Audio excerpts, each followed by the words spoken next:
मंदोदरी रावण के साथ एक दिन में कितनी बार संबंध बनाती थी। रावण मंदोदरी के साथ संबंध बनाने के लिए इतना ज्यादा उतावला हो जाता था कि मंदोदरी थक जाती थी। क्या मंदोदरी वास्तव में बाली की पत्नी थी? क्या रावण ने छल से उसका हरण किया था? क्या यह केवल एक षड्यंत्र था या इसके पीछे कोई और रहस्य छिपा था? दोस्तों, आज हम आपको उस रहस्यमयी प्रसंग के बारे में बताएंगे जिसे बहुत कम लोग जानते हैं। रावण, बाली और मंदोदरी, इन तीनों के बीच के इस रहस्य में ऐसे अनसुने और चौंकाने वाले तथ्य छिपे हैं जिन पर शायद ही आपने पहले कभी ध्यान दिया होगा। आखिर क्यों रावण ने बाली की पत्नी मंदोदरी का हरण किया? कैसे उसने अपने छल और शक्ति से मंदोदरी को अपनी रानी बना लिया? और सबसे महत्वपूर्ण, क्या मंदोदरी ने भी रावण को स्वीकार किया या इसके पीछे कोई और रहस्य था? इन सभी रहस्यों से पर्दा उठाने के लिए वीडियो को पूरा देखें और सनातन धर्म की इस अद्भुत गाथा को जानने के लिए अंत तक जुड़े रहें। तो चलिए वीडियो को शुरू करते हैं। रावण ने क्यों किया था बाली की पत्नी मंदोदरी के साथ संबंध?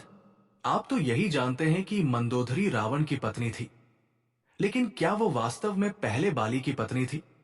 यदि मंदोदरी बाली की पत्नी थी, तो फिर रावण ने उसका हरण कैसे किया? कैसे उसने मंदोदरी को अपनी पत्नी बना लिया? कैसे उसने मंदोदरी के साथ संबंध स्थापित किए? इन्हीं सभी प्रश्नों के उत्तर जानने के लिए आज हम इस वीडियो में चर्चा करने जा रहे हैं।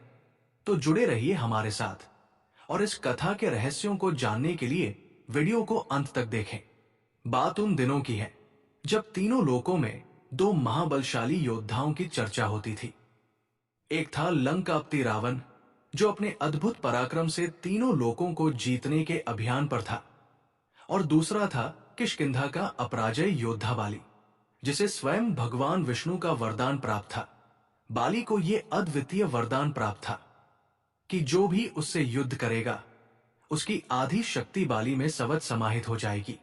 इसका अर्थ था कि बाली से युद्ध करने वाला योद्धा जितना ही शक्तिशाली होगा, बाली उतना ही अधिक बलशाली बन जाएगा। लेकिन केवल वरदान ही बाली की शक्ति का एकमात्र कारण नहीं था। बाली एक महान तपस्वी था। वो प्रतिदिन संध्या वंदन करता, गहन ध्यान और कठोर तपस्या में लीन रहता। उसका नियम था कि जब तक वो संध्या वंदन नहीं करता, तब तक दिन की कोई भी गतिविधि प्रारंभ नहीं करता। यदि वह किसी शत्रु का वध करता, तो अपने पापों के निवारण के लिए घोर तपस्या करता। इसी कठोर तपस्या के कारण उसकी शक्ति दिन दूनी, रात चौगुनी बढ़ती जा रही थी। इधर रावण अपने बल और पराक्रम के मत में चूर था। उसने स्वर्ग लोक को जीत लिया था, पाताल लोक पर भी विजय प्राप्त कर ली थी और पृथ्वी के समस्त राजाओं को अपने अधीन करने के लिए अभियान पर निकला था। वो जहां जहां जाता, अपने भयंकर पराक्रम से राजाओं को पराजित कर उन्हें अपना दास बना लेता था। रावण की किष्किंधा यात्रा अपनी अजेयता के अहंकार में चूर, रावण ने सोचा कि अब उसे किष्किंधा के राजा बाली को भी अपने अधीन कर लेना चाहिए। रावण किष्किंधा पहुंचा और बाली को युद्ध के लिए ललकारा, परंतु उस समय बाली गहन तपस्या में लीन था। रावण बार बार बाली को चुनौती देता रहा, किंतु बाली एक क्षण के लिए भी अपनी तपस्या से विचलित नहीं हुआ। रावण ये सहन नहीं कर सका। उसने बाली का ध्यान भंग करने के लिए तरह तरह के प्रयास किए, लेकिन बाली की एकाग्रता अटूट थी। अब रावण को यह अपमान सहन नहीं हुआ। उसने और भी ऊंचे स्वर में बाली को ललकारा। इस बार बाली की तपस्या भंग हुई।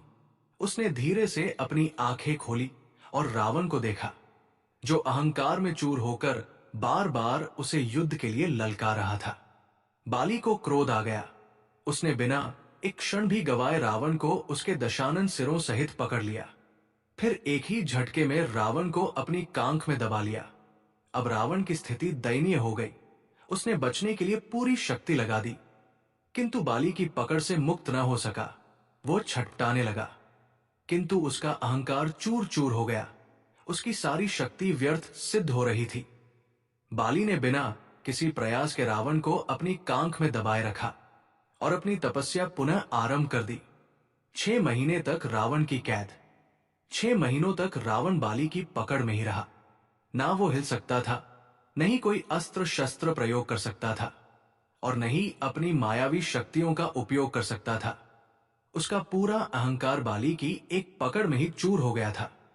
बाली की दया और रावण की मित्रता 6 महीने बाद, जब बाली की तपस्या पूरी हुई, तो उसने रावण को मुक्त कर दिया। रावण ने पहली बार किसी को अपने से अधिक बलशाली पाया था। उसने बाली से कहा, हे महाबली, मैं तुम्हारी अद्वितीय शक्ति को स्वीकार करता हूं। मैं समझ गया कि मेरा तुमसे युद्ध करना असंभव है। मैं युद्ध में पराजय स्वीकार करता हूं। बाली हंसा और बोला, अब तो तुमने अपनी हार मान ली, लेकिन तुम्हारे हृदय में अभी भी छल की भावना बाकी है। तुम जब भी मौका पाओगे, तुम मेरे विरुद्ध षड्यंत्र रचोगे। रावण ने गंभीरता से उत्तर दिया, मैं तुमसे बैर नहीं करूंगा। इसके स्थान पर मैं तुम्हारे साथ मित्रता करना चाहता हूं। मेरी पराजय का प्रतिशोध मैं नहीं लूंगा। बाली ने उसकी बात मान ली, परंतु रावण के भीतर की कुटिलता अभी भी जीवित थी। वो भले ही युद्ध में पराजित हुआ था, किंतु अपने अपमान का बदला लेने के लिए वो किसी और अवसर की प्रतीक्षा कर रहा था। रावण का बदले की आग और मंदोदरी का हरण समय बीतता गया। एक दिन बाली अपने छोटे भाई सुग्रीव को राज्य की जिम्मेदारी सौंपकर पुनः तपस्या करने चला गया। यही वो अवसर था जिसकी रावण को प्रतीक्षा थी। उसने आरशी का भेष धारण किया और किष्किंधा में प्रवेश कर गया।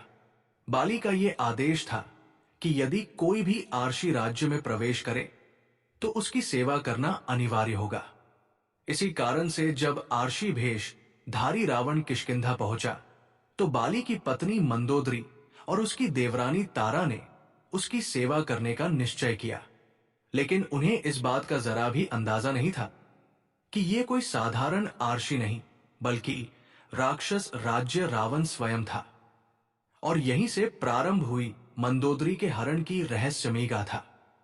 मंदोदरी और तारा ने भी नियम का पालन करते हुए उस आरशी के रूप में आए रावण का सत्कार किया। उन्होंने उसे आसन दिया, जल अर्पित किया और भोजन परोसने का आग्रह किया। परंतु उन्हें इस बात का जरा भी अंदेशा नहीं था कि जिसे वे साधु समझकर सम्मान दे रही थी, वो वास्तव में लंकापति रावण था। जैसे ही मंदोदरी और तारा ने उसकी सेवा में हाथ जोड़कर प्रणाम किया, रावण ने तुरंत अपनी असली शक्ति प्रकट की। उसने दोनों को बलपूर्वक पकड़ लिया और अपने पुष्पक विमान की ओर ले जाने लगा। मंदोदरी और तारा ने छूटने का हर संभव प्रयास किया, किंतु रावण की मायावी शक्ति के आगे वे असहाय थी। रावण ने अपनी दिव्य शक्ति का प्रयोग किया और दोनों को अपने विमान में डालकर तेजी से लंका की ओर उड़ चला। किष्किंधा के किसी भी सैनिक को इस घटना का भान नहीं हुआ, क्योंकि रावण ने यह कार्य इतनी चालाकी और शीघ्रता से किया था कि किसी को भी संदेह तक नहीं हुआ।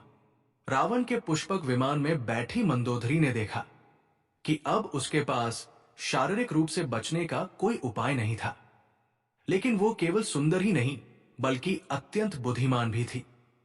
उसने तारा की रक्षा करने के लिए एक योजना बनाई। वो रावण की ओर देखकर बोली, हे राक्षस राज, आप इतने शक्तिशाली और पराक्रमी हैं, फिर भी आपने ये कायरता क्यों दिखाई? रावण मंदोदरी की बात सुनकर चौंका और बोला, कायरता? मैंने तो तुम्हें प्राप्त करने के लिए अपनी शक्ति का प्रयोग किया है। मंदोदरी ने गंभीर स्वर में कहा, आपकी वीरता तब सिद्ध होती जब आप मेरे पति बाली से युद्ध करके विजय प्राप्त करते और फिर मुझे जीत कर ले जाते। लेकिन आपने जो किया है वह एक योद्धा के लिए शोभनीय नहीं है। रावण मंदोदरी की चतुराई से प्रभावित हुआ, लेकिन फिर उसने हंसते हुए कहा, हे मंदोदरी, मैंने सुना था कि तुम अनुपम सुंदरी हो, परंतु जब मैंने तुम्हें देखा तो मैं तुम्हारी सुंदरता पर मोहित हो गया। मैंने सोचा था कि यदि मैं तुम्हें देखूंगा तो मेरी जिज्ञासा समाप्त हो जाएगी, लेकिन मैं तुम्हें देखकर तो मैं तुम्हारा दीवाना हो गया। मैं जानता हूं कि बाली से युद्ध करना मेरे लिए मूर्खता होगी, क्योंकि उसका वरदान उसे अजेय बना देता है।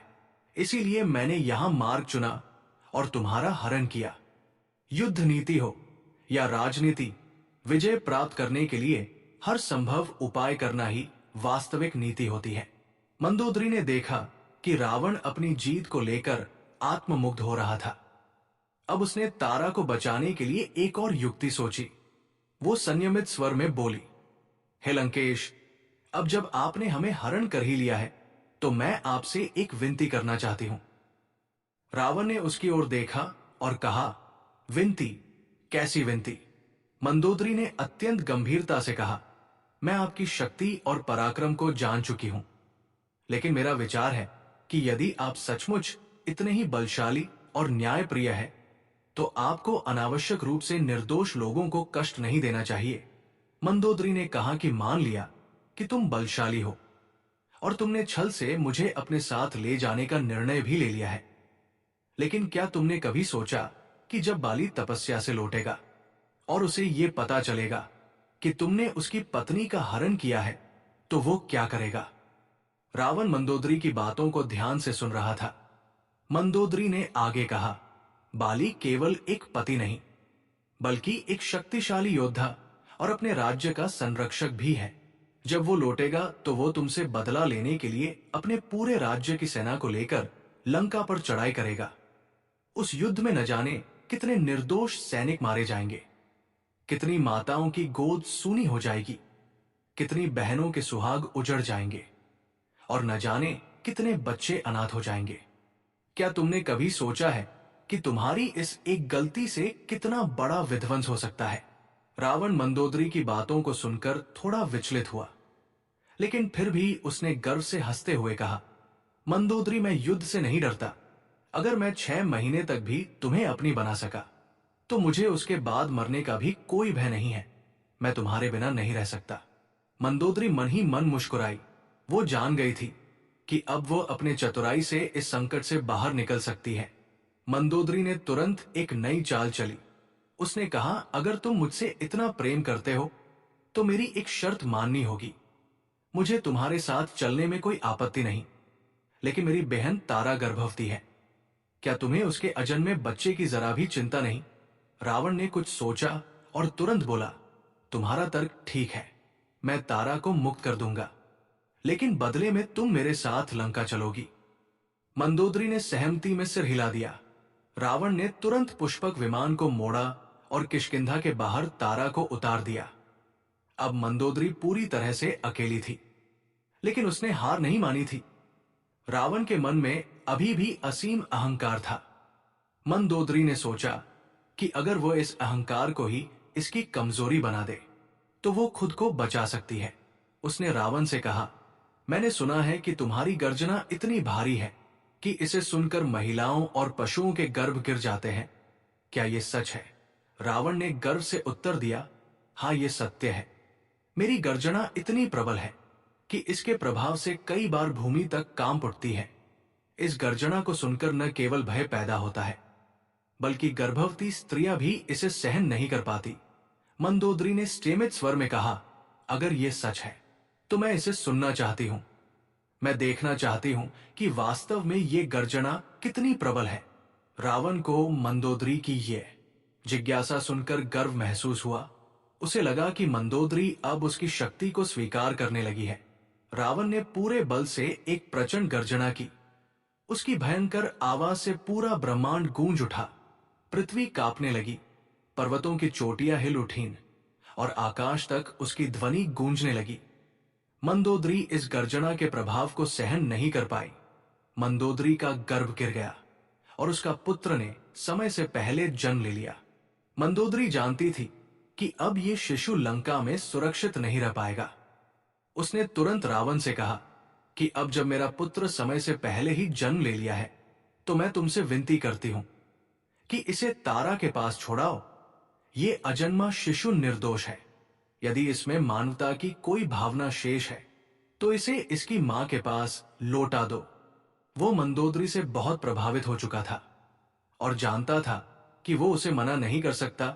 उसने पुष्पक विमान को फिर से मोड़ा और मंदोदरी के शिशु को वापस किष्किंधा ले जाकर तारा को सौंप दिया। मंदोदरी ने अपने पुत्र को तारा की गोद में देते हुए कहा, मैं इसे तुम्हें सौंपा रही हूं। अब से ये तुम्हारा पुत्र होगा और तुम इसकी माता।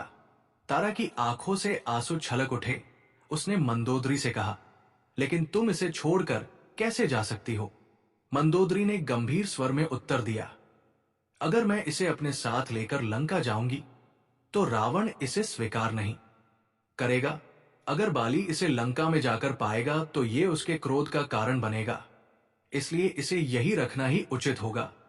और एक और बात, पुत्र माता के शरीर का एक अंश होता है, इसलिए इसका नाम अंगद होगा, क्योंकि ये मेरे अंग का ही हिस्सा है।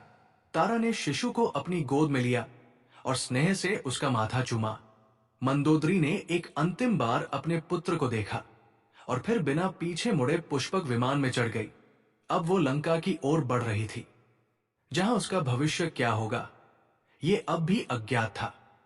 मंदोदरी ने तारा को अच्छी तरह से समझा दिया था कि अब उसे अपने राज्य और पुत्र को बचाने के लिए रावण के साथ जाना होगा।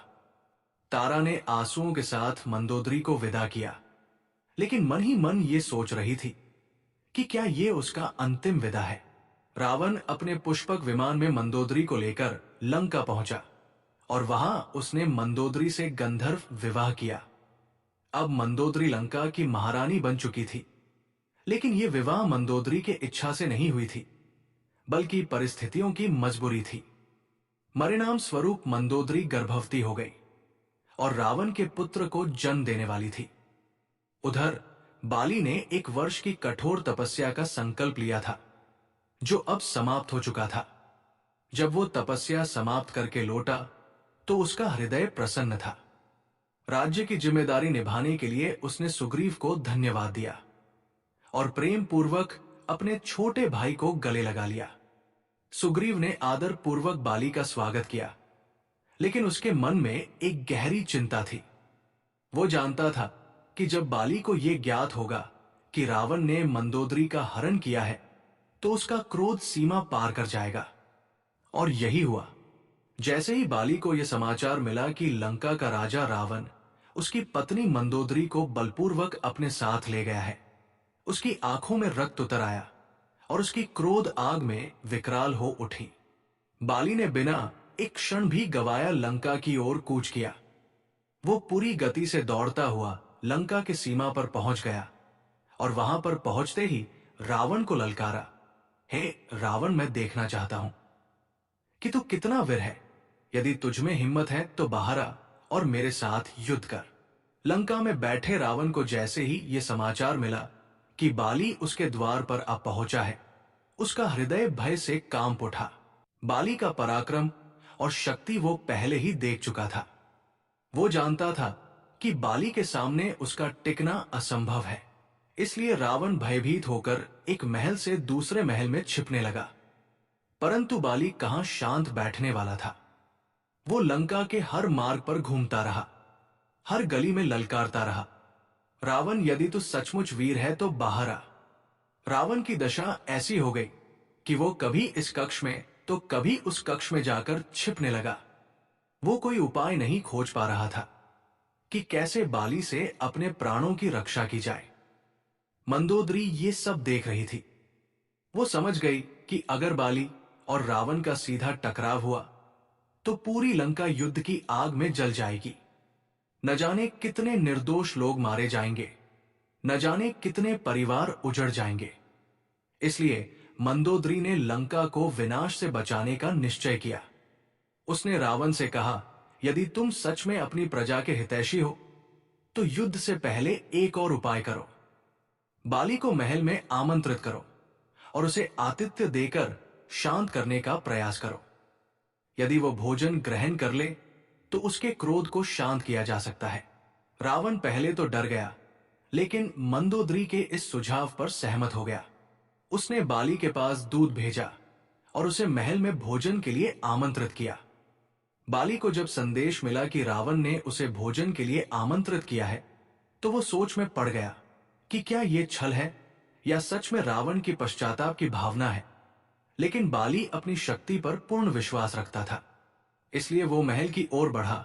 महल में प्रवेश करते ही रावण मंदोदरी के पीछे खड़ा हो गया और अत्यंत दीन भाव से बोला, हे महाबली बाली, मैं एक ब्राह्मण पुत्र हूं और अपने वचन का पालन करता हूं। मैं आपकी महारानी को आदर के साथ आपको सौंप दूंगा, लेकिन आप पहले मेरी मित्रता स्वीकार करें और मेरे आतिथ्य को ग्रहण करें। बाली मंदोदरी की ओर देखता रहा। उसकी आंखों में क्रोध था, लेकिन मंदोदरी ने अपने हाथ जोड़ लिए थे। बाली को समझ में गया कि मंदोदरी ने लंका को नरसंहार से बचाने के लिए ये उपाय किया है। बाली ने रावण की बात स्वीकार कर ली और भोजन के लिए बैठ गया। जैसा कि सनातन परंपरा में होता है, भोजन हमेशा पृथ्वी पर बैठकर लकड़ी के पटले पर किया जाता था। बाली ने अपने भोजन को मंत्रों द्वारा पवित्र किया और उसे भोग लगाया। रावण ने अपनी कुटिल चाल का प्रयोग करते हुए अपनी थाली में से एक ग्रास खाकर उसे बाली की थाली में रख दिया। मंदोदरी जानती थी कि बाली कभी किसी का जूठा भोजन नहीं करता, इसलिए उसने रावण से ये कार्य करवाया। बाली ने जैसे ही ये देखा, उसकी आंखें क्रोध से लाल हो गई। उसने अत्यंत प्रचंड गर्जना की, जिससे संपूर्ण लंका कांप उठी। बाली की इस भयंकर गर्जना से मंदोदरी समेत 70,200 राक्षसों की गर्भवती स्त्रियों के गर्भ गिर गए। पूरी लंका में हाहाकार मच गया। महल से लेकर गलियों तक राक्षसी स्त्रियों का विलाप सुनाई देने लगा। रावण, जो पहले ही भयभीत था, अब अपनी मृत्यु को सामने देखकर कांपने लगा। वो मंदोदरी के पीछे जाकर छिपने लगा, क्योंकि वो जानता था कि बाली की शक्ति से बच पाना असंभव है। गर्भ के कष्ट से पीड़ित मंदोदरी अपने दर्द को समेटे हुए बाली के सामने हाथ जोड़कर खड़ी हो गई। उसने विनीत स्वर में कहा, हे महात्मा, हे वैष्णव, हे बलवानों में श्रेष्ठ बाली, आप समक्ष ये रावण एक तुच्छ प्राणी है। ये केवल एक योद्धा नहीं, बल्कि आर्ष विश्वा का पुत्र भी है। आप तो आर्षियों के रक्षक हैं, फिर आप कैसे एक ब्राह्मण कुल में जन्मे एक व्यक्ति का वध कर सकते हैं? बाली उसकी बात सुनकर शांत नहीं हुआ। उसकी आंखों में अभी भी क्रोध की ज्वाला जल रही थी। मंदोदरी ने अपनी आंखें झुका ली और धीरे स्वर में कहा, हे महाबली, मैं अब आपके योग्य नहीं रही। इसने मेरे साथ जो कुछ किया, उसके कारण मैं अब आपकी पत्नी कहलाने लायक नहीं हूं। अब आप मेरी ओर देख भी नहीं सकते। आपके नियमों के अनुसार यदि किसी ने किसी का जूठा भोजन किया हो तो वो उसे स्पर्श नहीं करता। तो फिर आप कैसे मुझे स्वीकार कर सकते हैं, जब मेरा पूरा अस्तित्व अब इस पाप में समाहित हो चुका है? ये सुनकर बाली का क्रोध कुछ क्षण के लिए शोक में बदल गया। उसने मंदोदरी की ओर देखा, फिर गहरी सांस लेते हुए कहा, रावण की गर्जना से मेरे पुत्र अंगद का जन्म समय से पहले हो गया था, जिसके कारण उसका शरीर दुर्बल हुआ है। आज के बाद इस पापी की गर्जना से कोई और मां अपने शिशु को खो ना सके। ये कहकर बाली ने पुनः एक प्रचंड गर्जना की। इस बार उसकी गर्जना इतनी भयानक थी कि लंका की सभी गर्भवती स्त्रियों के गर्भ गिर गए। चारों ओर हाहाकार मच गया। रावण ने अपने प्राणों की रक्षा के लिए फिर से मंदोदरी के पीछे शरण ले ली। अब लंका विनाश के कगार पर थी। मंदोदरी ने पुनः हाथ जोड़कर कहा, हे महाबली, आपके बल का कोई मुकाबला नहीं कर सकता, परंतु ये युद्ध लंका को पूर्ण रूप से नष्ट कर देगा। राक्षस और वानर दोनों ही युद्ध में मारे जाएंगे। क्या आप निर्दोषों के रक्त को अपने हाथों से बहाना चाहेंगे? बाली ने मंदोदरी की आंखों में देखा। उसकी आंखों में केवल प्रार्थना थी, कोई छल नहीं। उसने कुछ क्षण विचार किया और फिर क्रोधित होते हुए बोला, यदि ये तुच्छ प्राणी दोबारा किष्किंधा की ओर देखेगा तो मैं इसे स्वयं यमलोक पहुंचा दूंगा। बाली ने दिया रावण को जीवन दान। इसके बाद बाली ने रावण को छोड़ दिया और लंका से वापस लौट गया। परंतु अब रावण बाली के नाम से भी डरने लगा। उसने किष्किंधा की ओर देखना तक छोड़ दिया। वो जानता था कि यदि वह दोबारा बाली से टकराया तो ये उसका अंत होगा। उधर मंदोदरी गर्भवती थी और कुछ ही महीनों बाद उसने एक पुत्र को जन्म दिया। परंतु ज्योतिषियों ने कहा कि उसका जन्म अशुभ समय में हुआ है, जिससे रावण की मृत्यु का संकेत मिलता है। रावण ने उसी क्षण निर्णय लिया कि उसकी संतान का पालन पोषण लंका में नहीं होगा। उसने अपने जन्म पुत्र समेत 62,000 नवजात शिशुओं को एक नदी में बहा दिया। ये सभी शिशु एक वट वृक्ष बरगद के पेड़ के पास पहुंचे और वहीं पर इस बरगद का दूध पीकर सब जीवित बच गए और धीरे धीरे बड़े होने लगे। दोस्तों, और समस्त शिशुओं का क्या हुआ? वे बड़े होकर कौन बने? दोस्तों, ये आपको मैं अगली कहानी में बताऊंगा कि फिर आगे क्या हुआ था। दोस्तों, ये कथा मुझे बुजुर्गों, आर्षि मुनियों और लोक परंपरा से सुनने को मिली है। मैं इसकी सच्चाई की गारंटी नहीं देता, लेकिन इसमें छिपी सीख को समझना जरूरी है। सही और गलत का फैसला आप अपनी बुद्धि और समझ से करें। इस कहानी का आगे का रहस्य जानने के लिए जुड़े रहिए हमारे साथ। इस चैनल से कृपया इस चैनल सुखी संसार को सब्सक्राइब कर ले। तो चलिए मिलते हैं आपसे अगली वीडियो में एक इसी तरह की धार्मिक चर्चा के साथ। आप सभी का बहुत बहुत धन्यवाद। जय श्री कृष्णा।